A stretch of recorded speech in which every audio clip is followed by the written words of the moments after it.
अस्सलाम वालेकुम दोस्तों, फ़ारूक कुरैशी एक और बहुत ही ख़ास वीडियो के साथ आपकी खिदमत में हाज़िर है। दोस्तों, ये आपका अपना चैनल है ब्रेन्स एकेडमी। तो अभी तक अगर आपने इसे सब्सक्राइब नहीं किया और वीडियो देख रहे हैं तो सब्सक्राइब ज़रूर करें और वीडियो को दूसरे कैंडिडेट्स के साथ शेयर ज़रूर करें। ये आपका अपना चैनल है, इसे प्रमोट करना आपकी ज़िम्मेदारी है। तो आज की वीडियो ख़ास क्यों है? ख़ास इसलिए है कि आज हम देखेंगे कि क्लासरूम मैनेजमेंट जो एक एमटीएस के सिलेबस का बड़ा टॉपिक है, इस सिलेबस में इस टॉपिक में पास्ट पेपर्स में कौन से क्वेश्चन आए थे वो आज हम देखेंगे, समझेंगे तफसील से, डिटेल से, ताकि ये टॉपिक भी आपके जहनों में क्लियर हो जाए। तो चलते हैं पहले सवाल की तरफ और पहला सवाल देखते हैं। पहला सवाल है, the basic purpose of classroom management is to. Classroom management का बुनियादी मकसद क्या है? आपने ये जो आवाज़ें आ रही हैं इनको इग्नोर करना है, क्योंकि मैं एक ऐसी जगह बैठा हूँ जहाँ पे रोड बिल्कुल पास है और रिकॉर्डिंग कर रहा हूँ मैं। ठीक है, आज ज़रा उजलत में सारा कुछ हो रहा है। The basic purpose of classroom management is to. Classroom management का बुनियादी मकसद क्या है? इसको समझने के लिए, इसको जानने के लिए आपको क्लासरूम मैनेजमेंट का कंसेप्ट होना चाहिए। What is classroom management? Classroom को मैनेज करना, क्लासरूम को तरतीब देना, क्लासरूम को ऑर्गेनाइज करना, क्लासरूम को इस तरीके से मैनेज करना कि उसके अंदर लर्निंग का अमल स्मूथली हो सके। क्लासरूम कौन सी जगह है भाई, आप बताएं? क्लासरूम वो जगह है जहां लर्निंग का अमल होता है, पढ़ने पढ़ाने का अमल होता है, सीखने सिखाने का अमल होता है। तालीम और ताल्लुम का जो अमल है वो क्लासरूम में होता है। सो अगर क्लासरूम को आप मैनेज करेंगे, अच्छे तरीके से मैनेज करेंगे, अरेंजमेंट अच्छी होगी, सीटिंग अरेंजमेंट अच्छी होगी, बच्चे डिसिप्लिन का ख्याल रखेंगे, रूल्स होंगे, रेगुलेशंस होंगी, तो फिर क्या मुमकिन होगा बताएं? लर्निंग का अमल मुमकिन हो पाएगा और स्मूथली चल पाएगा। और अगर आपने क्लासरूम को अच्छे तरीके से मैनेज नहीं किया तो फिर क्या होगा? फिर क्लासरूम डिस्टर्ब होगा, लर्निंग का अमल खराब होगा, डिस्टर्बेंस पैदा होगी। तो इसका सही जवाब अकॉर्डिंग टू डेफिनेशन जो अभी मैंने आपको समझाई क्या बनता है? बहुत से जवाब हैं, लेकिन सही जवाब क्या बनता है? सही जवाब बनता है gain and maintain student cooperation to promote learning. देखा आपने, प्रमोट लर्निंग, यानी ये एक ऐसा अमल है जिसमें टीचर क्लासरूम को मैनेज करता है। क्लासरूम को मैनेज करने में ये भी आ जाता है कि वो बच्चों का ताउन हासिल करता है, बच्चों की तवज्जो हासिल करता है, बच्चों का ताउन, बच्चों की तवज्जो हासिल करके क्लासरूम को मैनेज करता है। क्लासरूम में दो ही अशखास होते हैं, टीचर और स्टूडेंट, और क्लासरूम को मैनेज करना इन्हीं दोनों का काम है। दोनों एक दूसरे के साथ कोऑपरेशन करेंगे, ताउन करेंगे, मिलजुल कर क्लासरूम को अच्छे तरीके से मैनेज करेंगे, तभी तो लर्निंग का अमल स्मूथली होगा। और अगर टीचर और बच्चों में ताउन नहीं है, कोऑपरेशन नहीं है, तो फिर क्या होगा? फिर क्लासरूम का एनवायरनमेंट खराब होगा। एनवायरनमेंट खराब होगा तो लर्निंग नहीं होगी ना। जी हाँ। तो बहुत से लोग इसका जवाब मुख्तलिफ बताते हैं। मैंने बाज़ जगहों पे देखा है, deals effectively with disruptive students, ये बताते हैं। नहीं, ये एक पहलू है। डिसरप्टिव स्टूडेंट्स, क्लासरूम मैनेजमेंट में बहुत से पहलू हैं। डिसिप्लिन बरकरार रखना, सीटिंग अरेंजमेंट करना, अच्छा जी, बिहेवियर बच्चों का मैनेज करना, माइनर कॉन्फ्लिक्ट्स को ख़त्म करना, डिस्ट्रप्शन जो होती हैं, मुदाखलत, डिस्टर्बेंस, उसको मैनेज करना। ये सारी चीज़ें क्यों की जाती हैं? ताकि क्लासरूम में लर्निंग का अमल डिस्टर्ब ना हो, चलता रहे स्मूथली। तो ये सही जवाब है जो मैंने आपको बताया। Gain and maintain student cooperation, gain and maintain student cooperation to promote learning. जी हाँ, ये बेसिक मकसद है।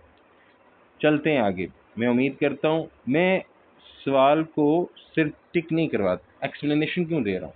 ताकि लेक्चर देखने के बाद क्लासरूम मैनेजमेंट का मैक्सिमम कॉन्सेप्ट क्लियर हो जाए आपका। ठीक है जी, अब आगे आ जाते हैं। विच one of the following is most appropriate style for classroom management. Classroom management का सबसे बेहतरीन अंदाज कौन सा है? मोस्ट अप्रोप्रिएट, मोस्ट जिसे हम कह सकते हैं मुनासिब, कौन सा style? Most closely corresponds to appropriate student behaviour, जो स्टूडेंट के बिहेवियर से मुनासिबत रखता हो, यानी कौन सा स्टाइल अच्छा है। तो यहाँ पे 4 स्टाइल मेंशन किए गए, ऑटोक्रेटिक स्टाइल, अथॉरिटेटिव स्टाइल और लाइसेंस फेयर स्टाइल और हेयर स्टाइल। ठीक है जी, अब यहाँ पे आपने याद रखना है, यहाँ पे मैं 3 स्टाइल्स को एक्सप्लेन करूंगा, इनका कंपैरिजन करूंगा। ऑटोक्रेटिक स्टाइल, ऑटोक्रेटिक स्टाइल क्या है? ऑटोक्रेटिक स्टाइल में बहुत सख्ती की जाती है बच्चों के साथ, बहुत सख्त रूल्स होते हैं, सजाएं दी जाती हैं, मार कटाई करके दबा दबू के बच्चों को डिसिप्लिन सिखाया जाता है और क्लासरूम को मैनेज किया जाता है। सख्त इकदामात करके जाबिराना किस्म का क्लासरूम मैनेजमेंट का स्टाइल है ऑटोक्रेटिक। दूसरा है, दूसरे की बजाय पहले मैं तीसरे को एक्सप्लेन कर देता हूँ, लेसिस फेयर स्टाइल। भाई मुझे कोई फर्क नहीं पड़ता, तुम जो मर्जी करो, खुली आज़ादी, आई डोंट केयर। तो ये एक ऐसा स्टाइल है लेसिस फेयर स्टाइल।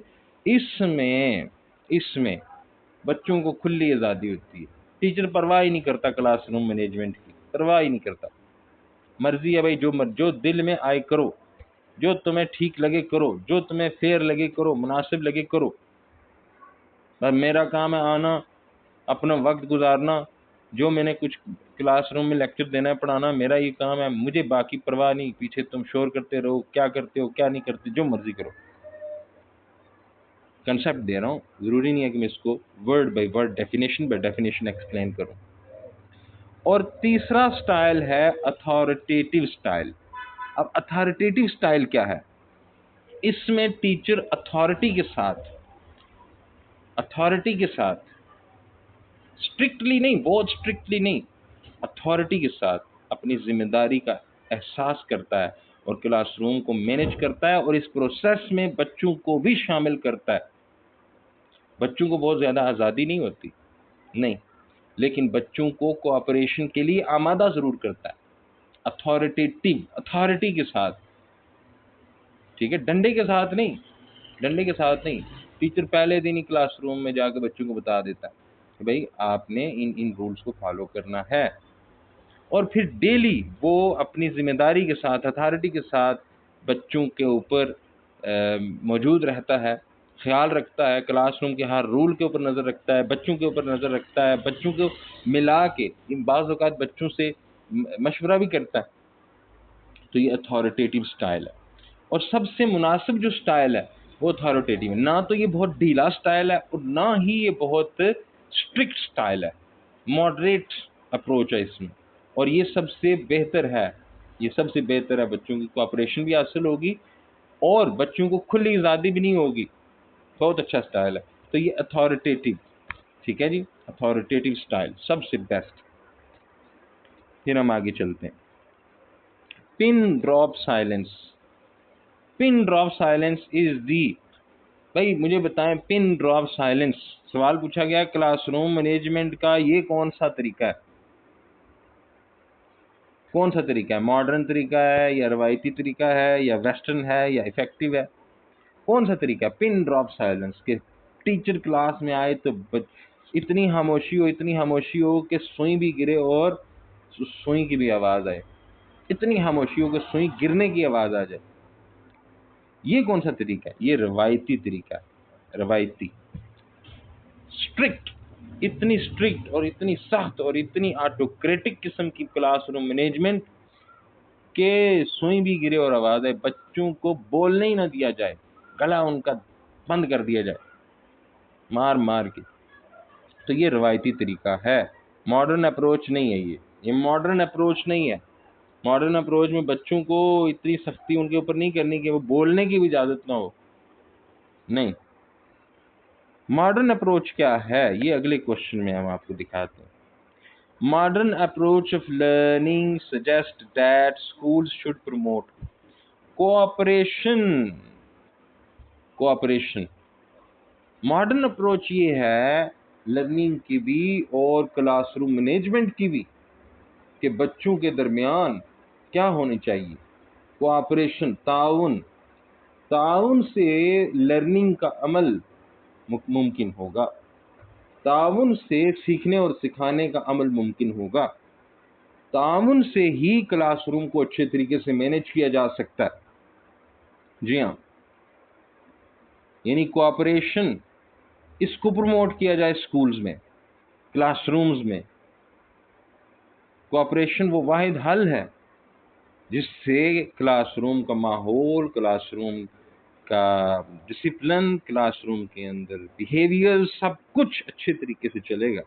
जी हाँ, तो पिन ड्रॉप साइलेंस जो है, pin drop silence is the traditional approach, वो ट्रेडिशनल अप्रोच है। सो आगे चलते हैं। The most basic condition that an effective teacher ensures in classroom for learning, सीखने और सिखाने को प्रमोट करने के लिए टीचर कौन सी बुनियादी शर्त पे अमल करता है, किस बुनियादी शर्त पे अमल करता है, यानी टीचर क्या करता है क्लासरूम में, वो ऐसा कौन सा अमल है जो टीचर क्लासरूम में सरंजाम देता है और लर्निंग में इजाफा होता है, बच्चे लर्न करने के लिए तैयार होते हैं, दिन ब दिन बच्चे लर्निंग में तरक्की करते हैं, वो कौन सा अमल है, वो कौन सा अमल है? तो इसका सही जवाब है मोटिवेशन, बच्चों को मोटिवेट करना। देखें, अगर आप बच्चों को मोटिवेट नहीं करेंगे तो वो सीखने के लिए आमादा नहीं होंगे, और जब सीखने के लिए आमादा नहीं होंगे तो सीखने का अमल कहाँ से होगा?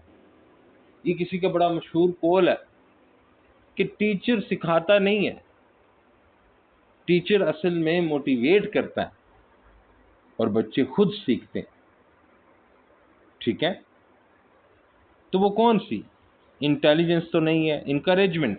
इनकरेजमेंट देखें, इनकरेजमेंट उस वक्त की जाती है जब बच्चा कोई अच्छा काम करता है, कोई अच्छा अमल सरंजाम देता है, तब आप उसे इनकरेज करते हैं ताकि वो आइंदा भी ये काम सरंजाम दे। ठीक है, लेकिन लर्निंग में इजाफा करने के लिए या लर्निंग के लिए, सीखने सिखाने के लिए जो सबसे बुनियादी शर्त है, जो सबसे स्टार्ट में शुरू की जाती है, बिल्कुल लर्निंग के शुरू में, लेसन प्लानिंग में भी आपने देखा होगा, बच्चों को मोटिवेट करना ये पहले स्टार्ट में किया जाता है। स्टार्ट में जब आप बच्चों को मोटिवेट करते हैं, उन्हें आमादा करते हैं, उन्हें बताते हैं कि आज जो हम सीखने वाले हैं बहुत शानदार होने वाला है, इससे आपकी इंफॉर्मेशन में बहुत इजाफा होगा, आज आप बहुत नई चीज़ें सीखेंगे। जैसे लेक्चर के शुरू में मैंने आपको कहा आज का लेक्चर बहुत खास होने वाला है, ये है मोटिवेशन। तो मोटिवेशन, उम्मीद करता हूँ। इनकरेजमेंट क्या होती है, इस पे मैं भी बात कर देता हूँ कि इनकरेजमेंट ये क्लासरूम मैनेजमेंट का बहुत अहम हिस्सा है, इसको हम रीइंफोर्समेंट कहते हैं, पॉजिटिव रीइंफोर्समेंट। ठीक है, कि जब भी बच्चा अच्छा बिहेवियर शो करे, अच्छा बिहेवियर शो करे तो आप उसे इनकरेज करें, पॉजिटिव रीइंफोर्समेंट दें, वो एक अलग चीज़ है। इनकरेजमेंट तो आप तब करेंगे ना जब बच्चा कुछ अच्छा परफॉर्म करेगा, लेकिन लर्निंग को बेहतर करने के लिए, लर्निंग में बच्चों को लर्निंग के लिए आमादा करने के लिए क्या चीज़ है? मोटिवेशन। जी हाँ, तो चलते हैं। The classroom teaching requires teachers to pay great attention to classroom teaching। अच्छा देखें, मैं जब भी सवालात हल करता हूँ, कोई भी सवाल विदाउट नॉलेज, विदाउट कंसेप्ट हल हो ही नहीं सकता। अगर आपकी कंसेप्ट अच्छे हैं, आपकी नॉलेज अच्छी है, और नॉलेज कौन सी, जो आपने मुस्तनद ज़राए से हासिल की हो, टेक्स्ट बुक्स से, तो फिर आप सवाल हल कर सकते हैं बाय यूजिंग दैट नॉलेज। ठीक है, और फिर सवाल की जो स्टेटमेंट होती है उसको जरूर गौर पर उस करना चाहिए, उसमें कुछ हिंट्स होते हैं। अब ये सवाल देखिए, क्लासरूम टीचिंग, कितना सादा सवाल है। Classroom teaching requires teachers to pay great attention to. Classroom in teaching करते वक्त टीचर को सबसे ज्यादा किस चीज पे तवज्जो देनी चाहिए। अब देखें, चारों ऑप्शन एक जैसे हैं। क्लासरूम डिसिप्लिन पे, सब्जेक्ट मैटर पे, सब्जेक्ट मैटर यानी जो आप पढ़ा रहे हैं उस पर ज्यादा तवज्जो होनी चाहिए, the needs of every individual child, या द टीचिंग मेथड, किस चीज पे ज्यादा जोर होना चाहिए। ठीक है, तो यहाँ पे करीना मौजूद है। ठीक है, क्लासरूम टीचिंग, क्लासरूम में जब आप टीचिंग कर रहे हैं, क्लासरूम क्या है, अ ग्रुप ऑफ स्टूडेंट्स, जहाँ पे आपके पास डिफरेंट स्टूडेंट्स होते हैं, डिफरेंट बैकग्राउंड से, डिफरेंट कैपेबिलिटीज रखते हुए। कोई लायक है, कोई दरमियाना है, कोई जरा कम मेहनत करता है, कोई सुस्त है। नालायक कोई भी नहीं होता, सुस्त होते हैं बच्चे। अब आप टीचिंग करने जा रहे हैं, तो टीचिंग करते वक्त आपने किस चीज पे ज्यादा तवज्जो देनी है, वो है the needs of every individual child. हर बच्चे की जरूरत का आपने ध्यान रखना है। यानी जब आप पढ़ा रहे हैं तो आपकी टीचिंग ऐसी ना हो कि लायक बच्चे तो सीख रहे हैं, नालायक और दरमियाने, नालायक कह रहा हूँ, सुस्त और दरमियाने बच्चे वो बेचारे कुछ भी नहीं सीख रहे। नहीं, सबको इन्वॉल्व करना है लर्निंग में। लायक बच्चों की भी लर्निंग हो, औसत बच्चों की भी हो, और सुस्त बच्चों की भी हो। सबकी लर्निंग का ध्यान रखेंगे तब तो बेहतरीन होगा, डिसिप्लिन भी हो जाएगा। फिर साथ डिसिप्लिन मेंटेन करना मैनेजमेंट में आता है, जबकि यहाँ करीना है क्लासरूम टीचिंग, टीचिंग करते वक्त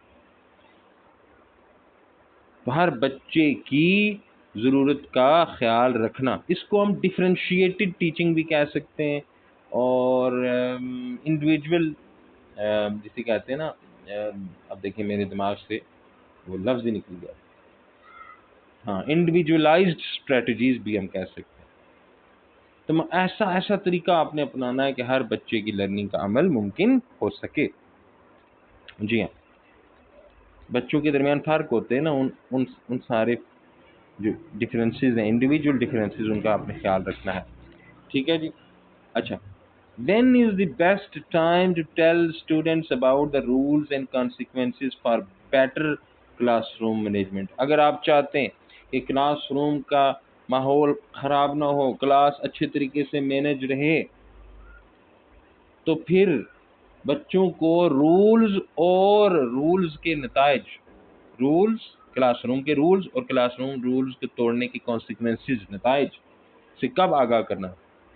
यानी वो कौन सा सही वक्त है बच्चों को रूल्स एंड रेगुलेशन बताने का, और साथ ये बताने का कि अगर आपने ये रूल्स तोड़े तो आपको इन इन नताइज का सामना, कॉन्सिक्वेंसेस का सामना करना पड़ेगा। ये कौन सा सही वक्त है? तो बेहतरीन क्या है, on the very first day, start में यानी जब आप क्लासरूम में जाएं तो पहला काम तारुफ हो, बातचीत हो, मोटिवेशन हो, लेकिन रूल्स एंड रेगुलेशंस पहले डेवलप करें और इसमें बच्चों को भी इन्वॉल्व करें। जब आप बच्चों को रूल्स एंड रेगुलेशन बनाने में इन्वॉल्व करेंगे तो फिर बच्चे जिम्मेदारी भी समझेंगे कि हमें इन रूल्स को अपने ऊपर भी अप्लाई करना है, हमें इन रूल्स के ऊपर चलना है क्योंकि हमने ये बनाए हैं। सो पहले दिन ही ये आप वाज़ेह कर देंगे कि ये इस क्लासरूम के रूल हैं। बात करनी है पढ़ाने के दौरान तो हाथ खड़ा करो, मुंह से मत बोलना, इस तरह के रूल्स। सो रूल्स पहले दिन आपने बच्चों को आगाह करने, और फिर रोज याद दहानी जरूर करवानी। ठीक है जी।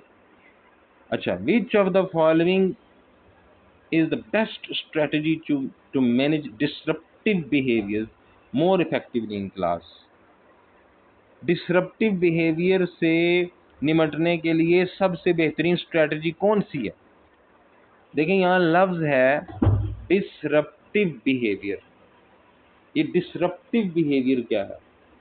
ऐसा बिहेवियर जो क्लासरूम में या टीचिंग में डिस्टरबेंस पैदा करे, डिसरप्शन पैदा करे, वो जो सिलसिला चल रहा है लर्निंग का उसको तोड़ दे, उसको डिस्टर्ब कर दे, उसमें मुदाखलत करे। डिसरप्टिव बिहेवियर, रवैया, ऐसा रवैया।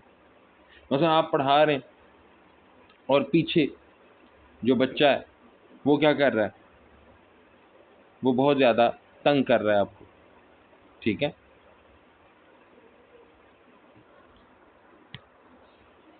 और या इसी तरह कोई और हरकतें करता है, तंग करता है, बार बार डिस्टरबेंस करता है, ठीक है। तो अगर तो ये काम हो ना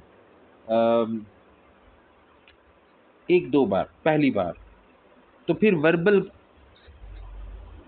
क्यूज, या क्लूज लिखा हुआ है इसमें, तो नॉन वर्बल क्लूज जो हैं वो काम कर जाते हैं।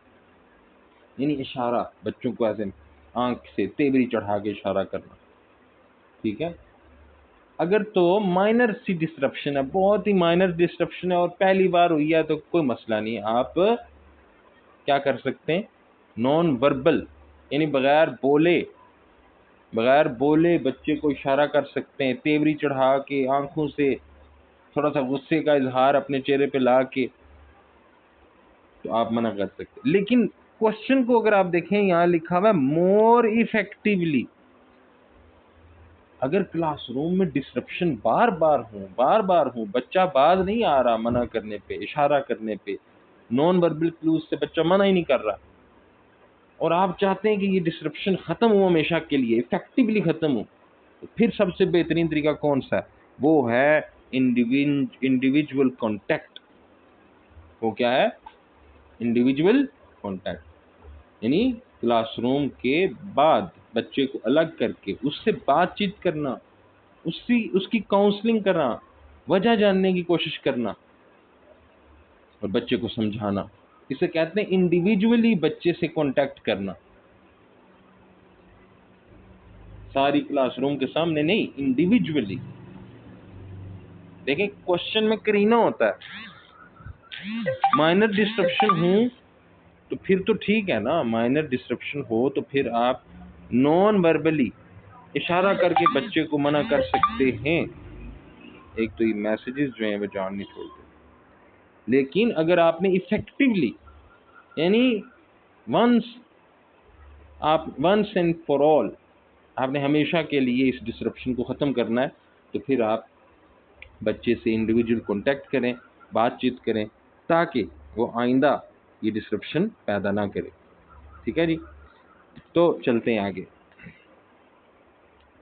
अच्छा जी, which one of the following sets reflects most appropriate student behaviour as an outcome of better classroom management? अगर आपने क्लासरूम मैनेजमेंट को अच्छा बना लिया, क्लासरूम को अगर आपने अच्छा मैनेज किया, तो फिर इसका क्या कहते हैं, आउटकम क्या होना चाहिए? कभी ना कभी ये इतनी डिस्टर्बेंस है ना, यहाँ देखें डिस्ट्रप्शन है यहाँ पे, इसी को हम डिस्ट्रप्शन कहते हैं। आप देख रहे हैं ये भी वो आइसक्रीम वाला, ये डिस्ट्रप्शन काज कर रहा है, मेरी सारी तवज्जो, मेरी सारी वो जो लर्निंग का अमल है उसमें मुदाखलत कर रहा है।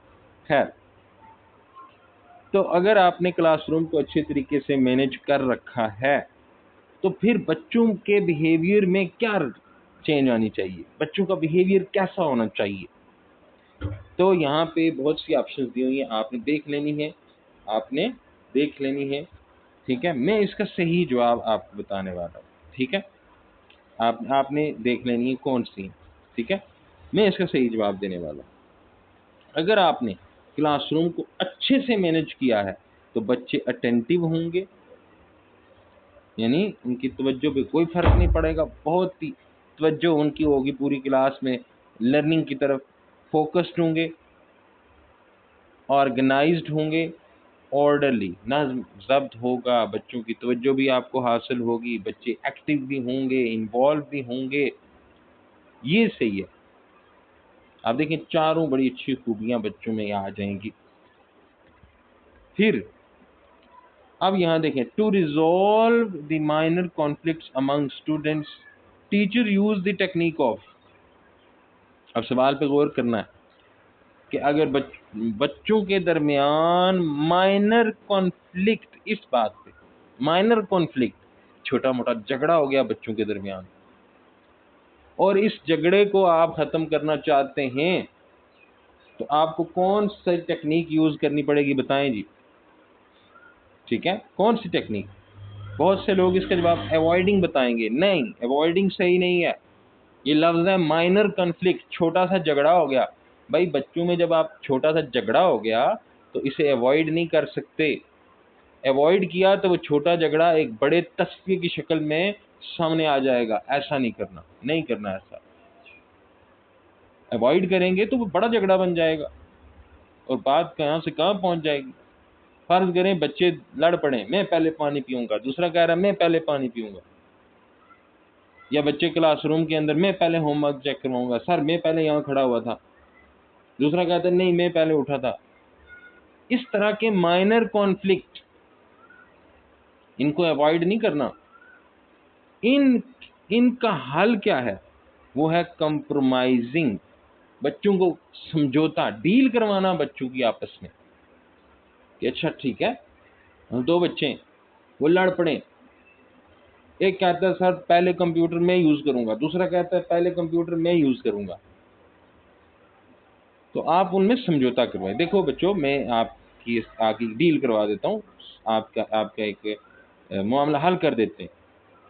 जो पहले यूज करेगा उसे 10 मिनट मिलेंगे और जो बाद में यूज करेगा उसे 15 मिनट मिलेंगे। ऐसे भी समझौता करवाया जा सकता है। तो ठीक है, अहमद तुम पहले यूज करना चाहते हो, यूज करो 10 मिनट, और तुम बाद में यूज करना चाहते हो, ठीक है, तुम्हें हम 12 मिनट दे देंगे। So compromising is the best solution, avoiding नहीं, कंप्रोमाइजिंग। ठीक है जी। फिर आप आगे देखते हैं, the act of bullying with cruel spoken words. ठीक है, बच्चों को ज़द्दोकोब करना अपने अल्फाज से, हार्श वर्डिंग यूज करना, या बच्चों के नाम बिगाड़ना, धमकियां देना, या ऐसे कमेंट पास करना जिससे बच्चे की बेइज्जती हो। बच्चे आपस में ऐसा करते रहते हैं ना।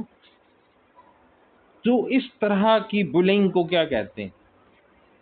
इस तरह की बुलिंग को वर्बल असॉल्ट या वर्बल बुलिंग कहते हैं, यानी वर्बली, अल्फाज से, बातों से दूसरे की बेइज्जती करना। तो ये सवालात मुझे मिले, ठीक है जी, जिनको मैंने एनालाइज किया, कैसे सॉल्व करना है ये बताया, गौर कैसे करना है, और बहुत सी क्लासरूम मैनेजमेंट की अहम बातें मैंने जो है वो क्लैरिफाई की। मैं उम्मीद करता हूँ आपको ये सारा कुछ समझ आ गया होगा। और जाने से पहले वीडियो को आप लाइक ज़रूर करें और ज़रूर शेयर करें इसको, ये आपका अपना चैनल है, और सब्सक्राइब करें अगर अभी तक आपने नहीं किया तो। बहुत शुक्रिया आप सबका।